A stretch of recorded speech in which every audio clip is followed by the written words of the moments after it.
Inútil. Así me llamaron mis padres, y no fue en casa, ni en medio de una pelea, fue frente a todos, dentro de un banco lleno de gente. La palabra todavía resuena en mi cabeza como si hubiera sido tallada en piedra. En ese instante sentí mi cuerpo temblar, mis manos sudar, y un silencio incómodo se apoderó del salón. Antes de continuar con esta historia, déjame pedirte algo. Comenta desde dónde nos estás viendo, y suscríbete al canal, porque cada vez que apoyas historias como la mía, demuestras al mundo que nadie merece ser subestimado ni humillado. Ahora, déjame regresar a aquel día. Mi madre, Helen, soltó la frase con la naturalidad de quien toma un café. Su voz fue firme, cortante, como si solo repitiera una verdad obvia. Olivia es inútil, siempre lo ha sido. La risa contenida de algunos parientes al fondo me atravesó como una puñalada. Mis ojos recorrieron el salón del Chase Bank en Chicago, el brillo frío del piso de mármol, los números parpadeando en la pantalla, electrónica, el tecleo apurado de los cajeros. Todo parecía congelarse a mi alrededor. Mi padre no tardó en completar, mirando fijamente al gerente. Ella nunca ha traído nada a esta familia, solo un peso muerto. Sentí que mis piernas flaqueaban, como si me hubieran quitado el suelo, pero no caí. Me quedé ahí, inmóvil, con los hombros erguidos a la fuerza, como si ese fuera mi último escudo. Algunos desviaron la mirada, avergonzados. Otros rieron de lado, como si estuvieran presenciando una obra de teatro ya ensayada. Pero lo que más dolió fue el silencio cómplice, el silencio de los que pudieron defenderme y prefirieron callar. Quise gritar, quise golpear la mesa, pero no hice nada de eso. Respiré hondo, y lo único que logré fue aferrarme con fuerza a la bolsa gastada que llevaba conmigo. Esa bolsa,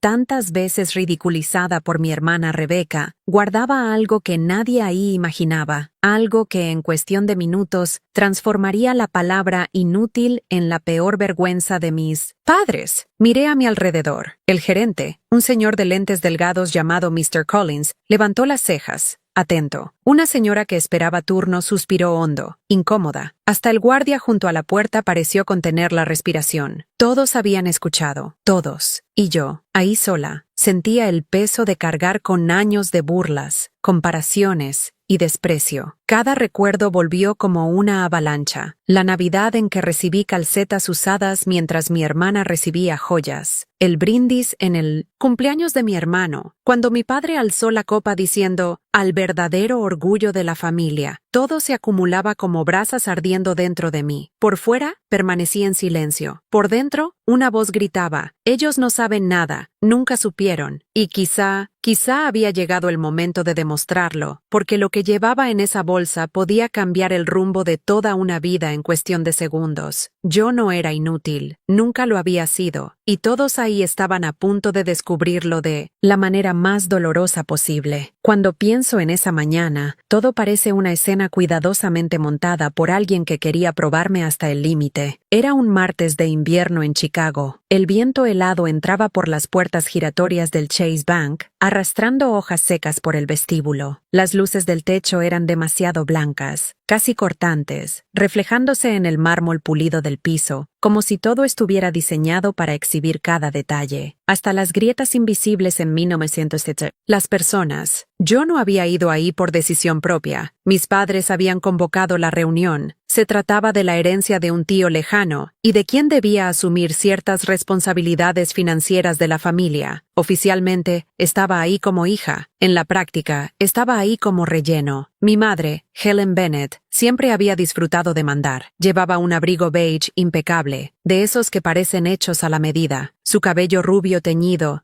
no tenía un solo mechón fuera de lugar. A su lado, mi padre, Richard, sostenía la carpeta de cuero nueva que había comprado para la ocasión. Nunca perdía la oportunidad de mostrarse como el hombre de las decisiones. Y luego estaba mi hermana, Rebecca, 2 años mayor que yo, siempre la estrella de la familia, abogada reconocida, siempre elegante, siempre con la palabra justa en la punta de la lengua. Ese día usaba un vestido azul marino y unos aretes discretos, pero lo bastante caros como para que todos los notaran. Sus ojos encontraron los míos con un brillo de superioridad, como si ya estuviera harta de cargarme como sombra. Yo, en contraste, llevaba un abrigo sencillo que ya había pasado varios inviernos. Mis zapatos no brillaban como los de ellos, y mi bolsa de cuero desgastada era, otra vez, motivo de comparación silenciosa. Ellos se vestían como protagonistas. Yo parecía solo una más en la multitud. El gerente, Mr. Collins, era un hombre delgado, de lentes finos y mirada perspicaz. Su trato educado contrastaba con la tensión que flotaba en el aire. Nos recibió con una sonrisa contenida, como quien ya sabe que la reunión no será nada fácil. Me senté en la punta de la mesa, tratando de encogerme. Los papeles fueron colocados uno a uno. El aire era pesado, casi sofocante. Era como volver a las reuniones familiares de cuando era niña, donde todos hablaban fuerte, menos yo, donde mis palabras no valían nada. Mi padre empezó a hablar sobre responsabilidad y tradición familiar. Mi madre asentía con la cabeza, en aprobación. Rebeca cruzaba las piernas y tomaba notas como si fuera la dueña de la verdad. Y yo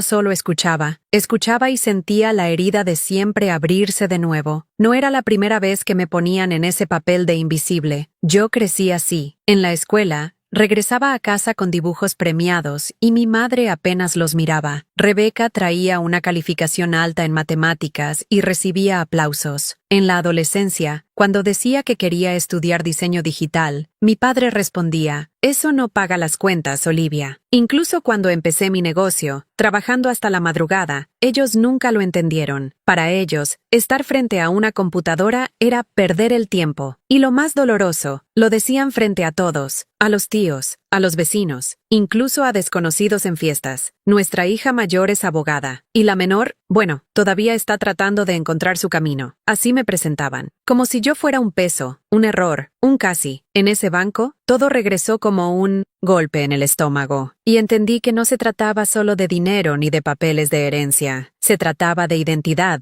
de valor, de cuántos años de mi vida me habían robado esas palabras. Mientras Mr. Collins tecleaba en la computadora, me di cuenta de que varias miradas cruzaban la sala. Primos, tíos lejanos e incluso vecinos estaban presentes. Era como una audiencia silenciosa. Algunos me miraban con lástima, otros con desprecio, y otros simplemente curiosos, como si esperaran el chiste del día. Y yo, otra vez, en el centro. Mi padre carraspeó, apoyando las manos sobre la mesa. Rebeca, claro, puede asumir la parte legal. Ella es la más capaz. Y Olivia, bueno, no sé si pueda aportar algo realmente útil. Las palabras cayeron como cuchillas afiladas. Mi madre rió por lo bajo, cómplice. Rebeca sonrió, triunfante. Y yo, por dentro, quise desaparecer, pero no desaparecí, porque en ese instante, al sentir cómo todos esos recuerdos se acumulaban como un peso sobre mis hombros, también sentí algo distinto, un calor extraño, casi como una llama que crecía poco a poco. No era solo dolor, era resistencia. Una parte de mí susurraba, ellos no saben quién eres, no saben lo que construiste, pero lo van a saber. Mis ojos se fijaron en la bolsa a mi lado. Ahí estaba la prueba, ahí estaba el giro, pero todavía no era el momento de mostrarla. Los dejaría hablar, hundirse en su propio desprecio, y cuando todos creyeran que yo no era más que una sombra, la verdad saldría a la luz como una explosión. Mientras mi padre hablaba de tradición y mi madre asentía con aire de superioridad, mi mente se fue lejos de ahí. Era como si cada palabra de ellos jalara el hilo de una memoria que intenté esconder durante años. Yo no era inútil, nunca lo fui, pero desde pequeña aprendí que, para ellos, nada de lo que hacía era suficiente. Cuando tenía 8 años, gané un concurso de dibujo en la escuela. Quedé en primer lugar entre cientos de alumnos, y recuerdo la sensación de sostener el trofeo dorado en mis manos. Llegué a casa corriendo, jadeando, esperando sonrisas,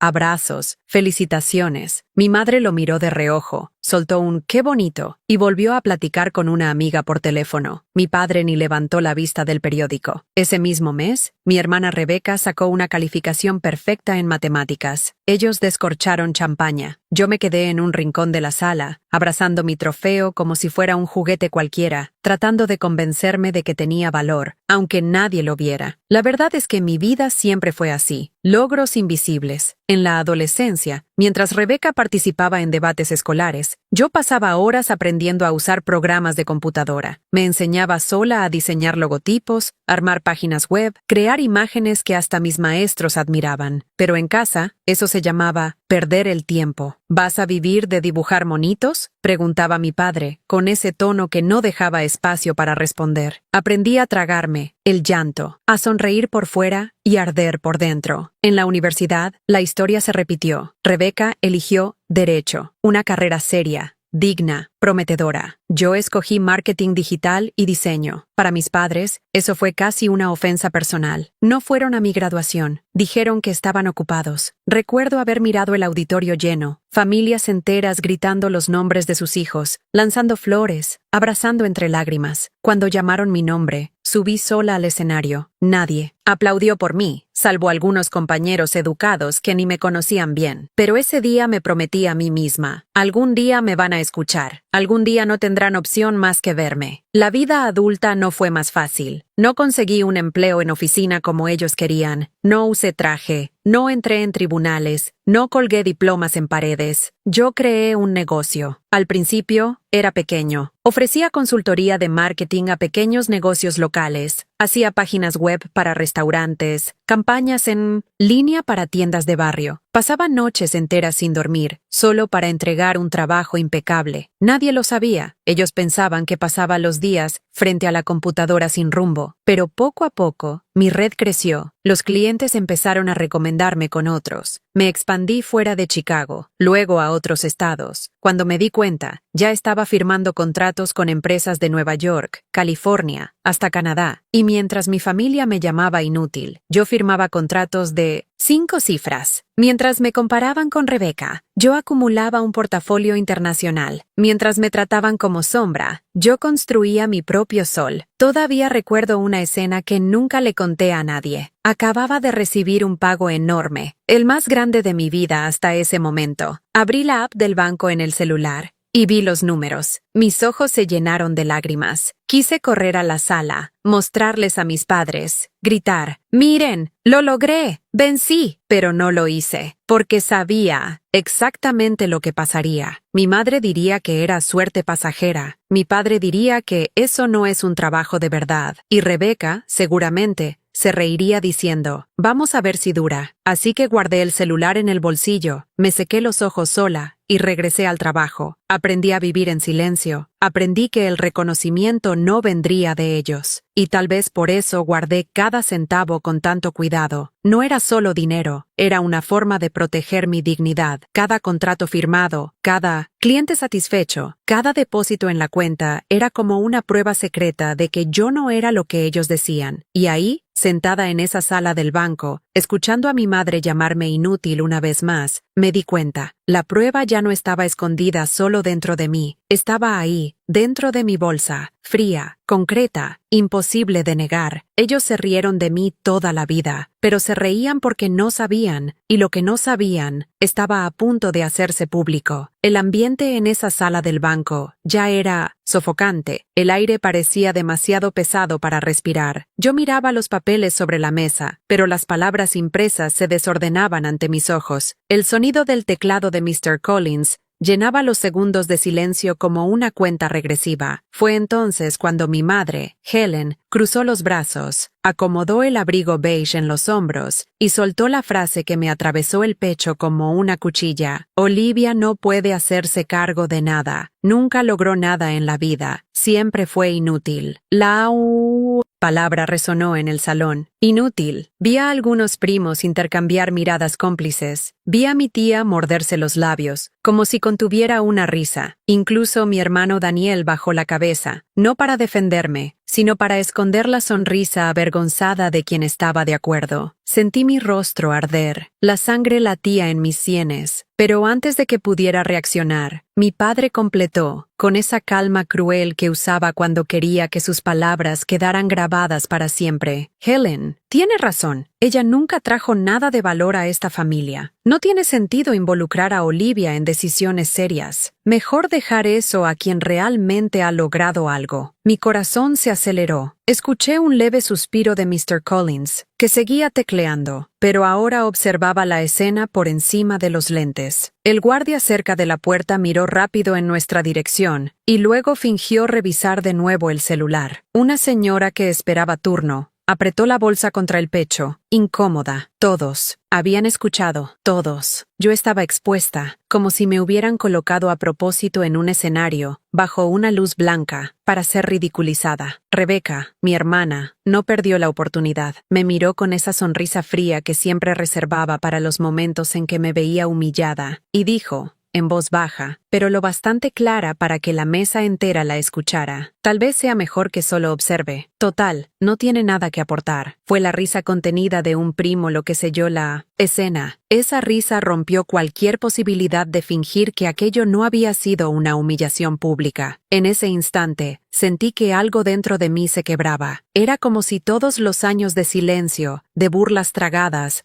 de logros ignorados, estuvieran finalmente cobrando un precio. Mi mano se deslizó hasta mi bolsa de cuero gastada. La apreté con tanta fuerza que mis dedos se pusieron blancos. Ahí dentro, yo sabía que estaba la prueba. Una prueba que podía voltear esa mesa entera de cabeza. Pero no la saqué. Todavía no. No porque tuviera miedo de la reacción, sino porque entendí algo. Ellos estaban convencidos. Creían tanto en su propia mentira que ya no veían nada más allá de ella. Y tal vez era exactamente eso lo que haría que la vuelta fuera todavía más devastadora. Recuerdo la mirada de Mr. Collins en ese momento. Se acomodó en la silla, carraspeó, y con la voz neutra de un profesional que intenta mantener el orden, dijo: Señor y señora Bennet, entiendo su preocupación, pero quizá deberíamos escuchar también a Olivia. Al fin y al cabo, ella es parte de esta familia. Mi madre bufó, como si aquello fuera un mal chiste. Mi padre negó con la cabeza y respondió, firme: Con todo respeto, Mr. Collins, no hay nada que escuchar. Olivia no está en condiciones de asumir nada. No tiene carrera, no tiene estabilidad, no tiene futuro. Esas palabras fueron la chispa. ¿Carrera? ¿Estabilidad?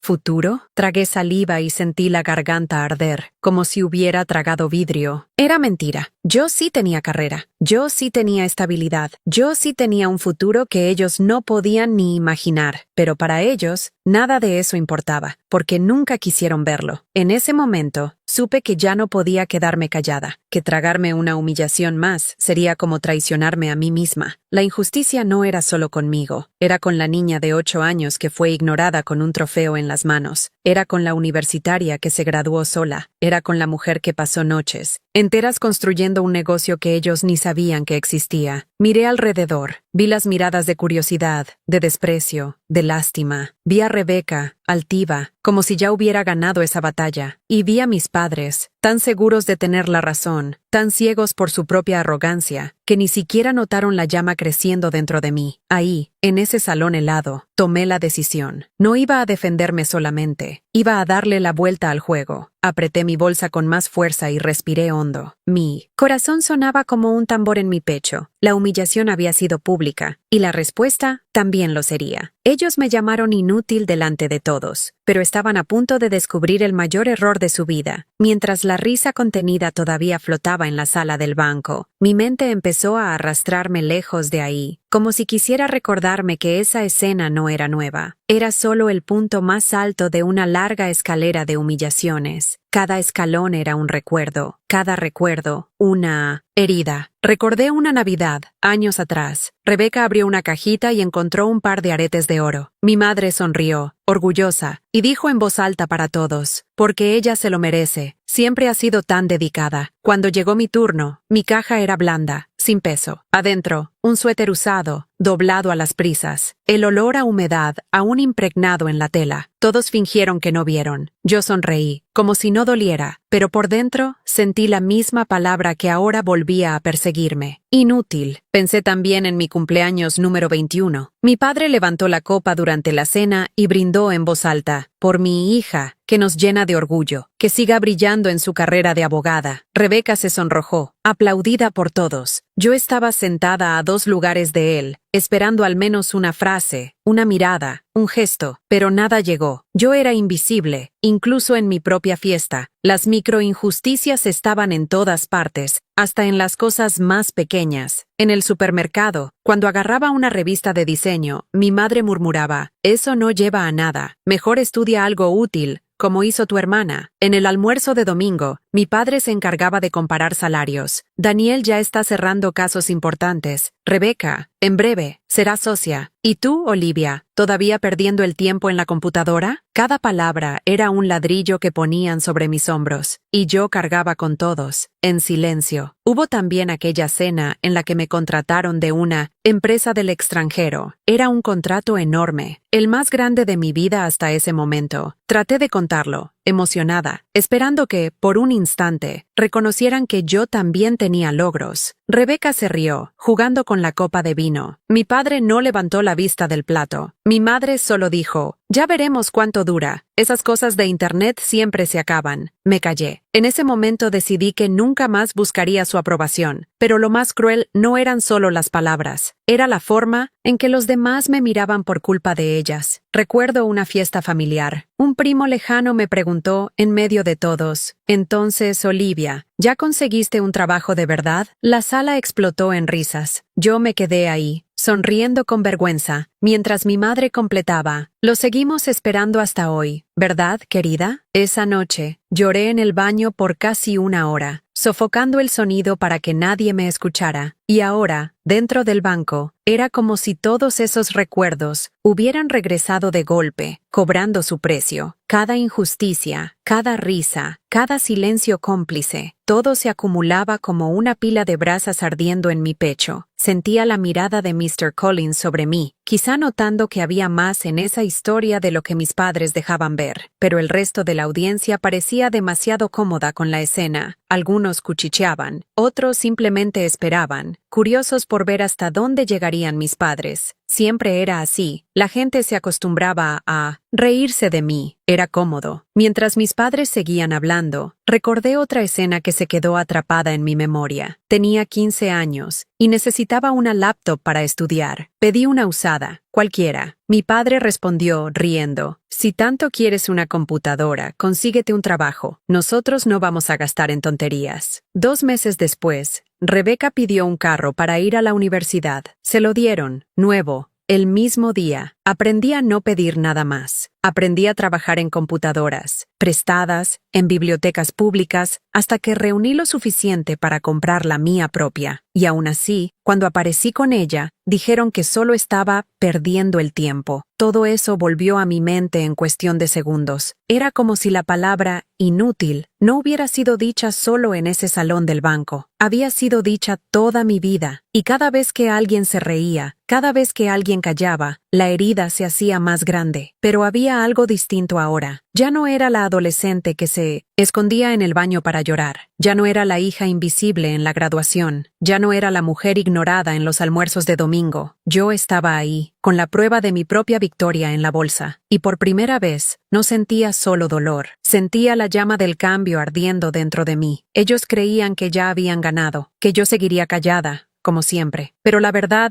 es que cada microinjusticia me había hecho más fuerte. Y ahora, todas juntas, estaban a punto de explotar. Mientras mis padres hablaban como si yo no estuviera ahí, algo dentro de mí empezó a cambiar. Era como si las humillaciones que siempre me hicieron agachar la cabeza, ahora me estuvieran empujando hacia adelante. El nudo en la garganta aún estaba ahí, pero esta vez no me paralizaba, me impulsaba. Mis manos descansaban sobre mi bolsa de cuero gastada. Por fuera, parecía solo un accesorio viejo, un detalle sin importancia, pero dentro había más que documentos y recibos. Ahí estaba mi historia. Ahí estaba la prueba silenciosa de todo lo que había construido en secreto. Mientras mi madre acomodaba su abrigo beige y mi hermana sonreía de lado, yo pensaba en lo que cargaba ahí. Estados de cuenta actualizados, comprobantes de contratos firmados, números que, dichos en voz alta, callarían hasta las bocas más afiladas de esa sala. Pasé años guardando cada centavo. no porque fuera tacaña, sino porque en el fondo sabía que, algún día, tendría que demostrarles a ellos, demostrarle al mundo, y, quizá más que nada, demostrarme a mí misma que nunca fui lo que decían. Mis ojos recorrieron el salón. La gente observaba como público de teatro, algunos impacientes, otros divertidos, otros solo curiosos. Podía sentir sus miradas quemando mi piel, y entonces me di cuenta de algo poderoso. Ese no era solo otro momento de humillación, era una oportunidad. Por primera vez en años, no sentí ganas de huir, sentí ganas de quedarme, de enfrentar, de dejar que la escena se alargara hasta el punto en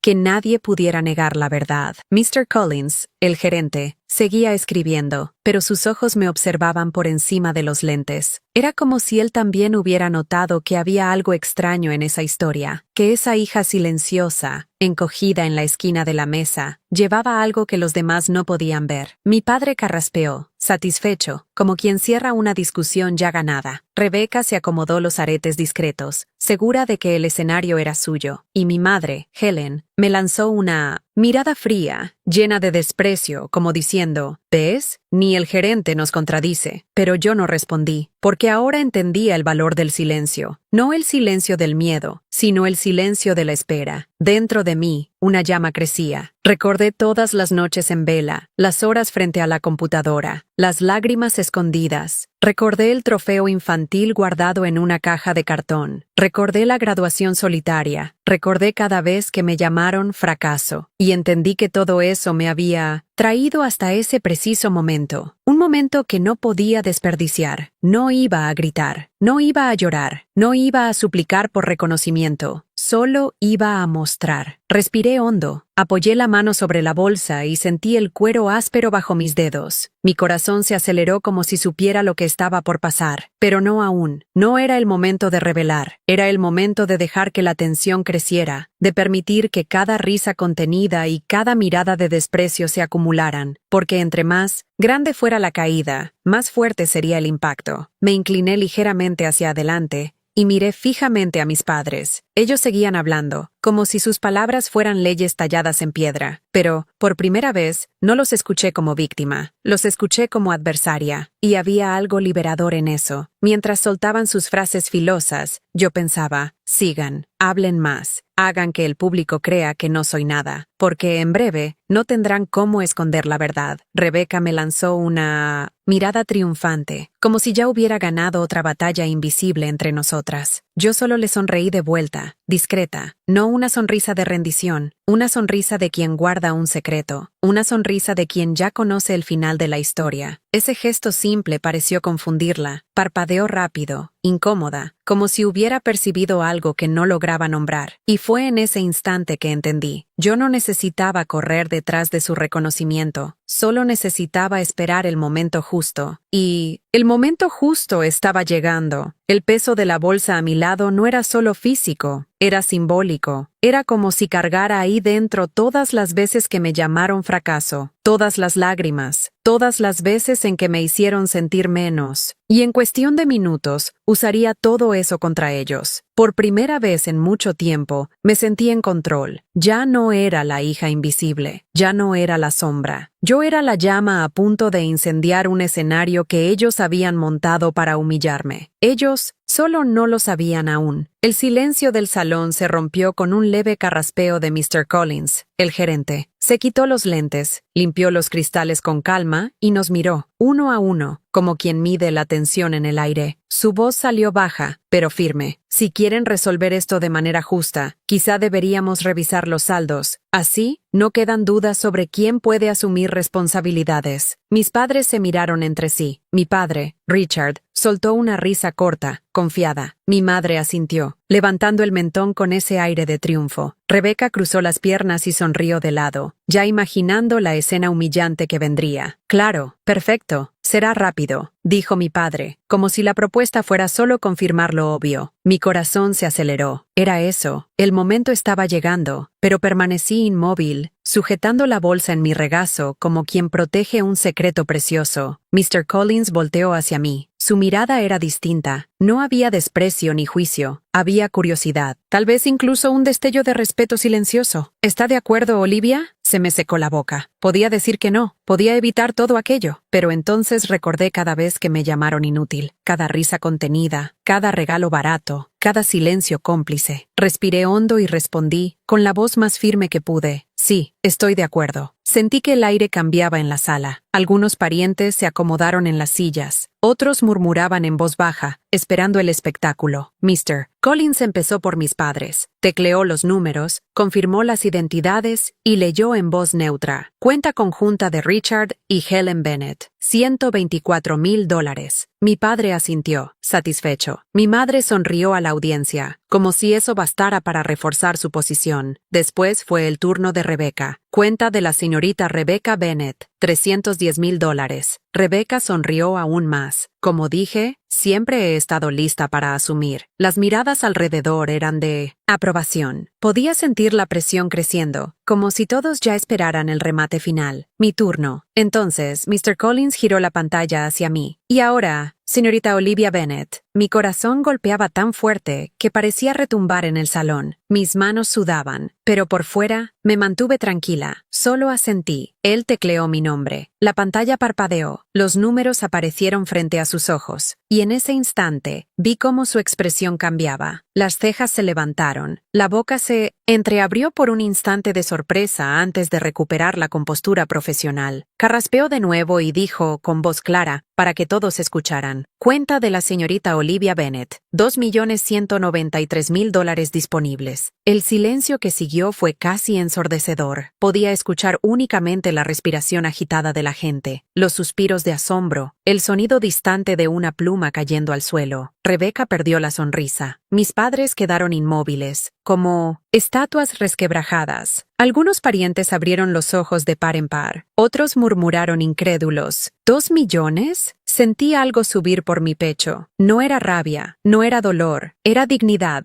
Era el peso de años de silencio finalmente convertido en fuerza. Miré a mi madre, después a mi padre, y por primera vez no tenían nada que decir. Pero yo tampoco hablé todavía, porque sabía que el clímax no era solo sobre números, era sobre mirarlos a los ojos y mostrar, sin gritar, que la palabra inútil acababa de perder su sentido para siempre. Y en ese instante, me preparé para decir la frase que lo cambiaría todo. El número aún retumbaba en la sala como un trueno. $2,193,000. Nadie respiraba bien. El ruido de la calle afuera parecía lejano, apagado, como si el mundo se hubiera detenido solo para escuchar eso. Miré la pantalla unos segundos, fingiendo sorpresa, pero en el fondo ya sabía exactamente lo que encontraría ahí. El shock no era mío, era de ellos. Rebecca estaba inmóvil, los ojos fijos en el suelo. Mi padre, Richard, intentó acomodarse la corbata, pero las manos le temblaban. Mi madre, Helen, se quedó pálida, como si la sangre hubiera desaparecido de su rostro. Alrededor, los murmullos crecían. ¿Ella? ¿2 millones? ¿Pero no decían que no hacía nada? ¿Cómo es posible? El peso de las miradas ya no estaba sobre mí como condena. Ahora era como reconocimiento, era como prueba. Y fue en ese silencio tenso, frente a todos, que respiré hondo y dejé salir las palabras. ¿Inútil? Yo estaba construyendo lo que ustedes nunca tuvieron el valor de creer. La frase cayó como un rayo. Algunos se miraron entre sí, otros contuvieron la respiración. Vi a un primo, ese que siempre se reía de los chistes a mi costa, bajar la cabeza, avergonzado. No necesité gritar, no necesité golpear la mesa. Bastó esa frase corta, afilada como una navaja, para voltear el peso de la historia contra ellos. Mi padre abrió la boca, pero no encontró palabras. Mi madre desvió la mirada, intentando recomponerse. Rebecca forzó una sonrisa nerviosa, pero la voz no le salió. Y yo, por primera vez en toda mi vida, no sentí miedo, sentí ligereza. Sentí como si años de silencios tragados se hubieran transformado al fin en algo mayor.